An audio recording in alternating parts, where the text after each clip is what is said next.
సంజీవనం సమస్తస్య జగతః సలిలాత్మిక.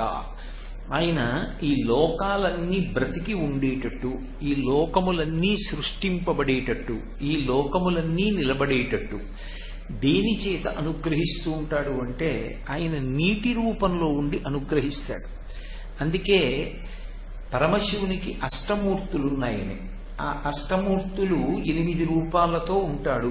భూరంభంశనలోలిలోంబర మహార్నాథో హిమాంసు పుమాన్ ఇత్యాభాతి చరాచరాత్మకమిదం యస్యైవ మూర్త్యష్టకం నాణ్యత్కించన విద్యతే విమృశతాం యస్మాత్ పరస్మాత్ విభో తస్మై శ్రీగురుమూర్తయే నమ ఇదం శ్రీదక్షిణామూర్తయే అని శంకర భగవత్పాదులు దక్షిణామూర్తి స్తోత్రంలో. ఆయనే కంచిలో పృథ్వీలింగం, జంబుకేశ్వరంలో జలలింగం, అరుణాచలంలో అగ్నిలింగం, చిదంబరంలో ఆకాశలింగం, శ్రీకాళహస్తిలో వాయులింగం, కోణార్కలో సూర్యలింగం, సీతాకుండంలో చంద్రలింగం, అలాగే కాఠ్మండూలో యజమానలింగం. 8 పేర్ల చేత 8 చోట్ల 8 సాకారమూర్తులుగా ప్రకాశిస్తూ ఉంటాడు. ఆ భవుని యొక్క ఇల్లాలైనటువంటి భవాని భవుని యొక్క స్వరూపం కన్నా వేరుగా ఉండదు.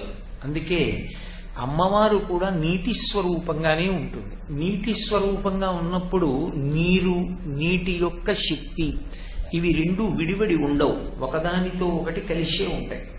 అందుకే అయ్యవారు నీరుగా ఉంటే అమ్మవారు ఆ నీటికి కలిగినటువంటి కొన్ని శక్తులుగా ప్రకాశిస్తూ ఉంటుంది. అప్పులు అని పిలుస్తారు సంస్కృతంలో. అప్పంటే నీరు అని.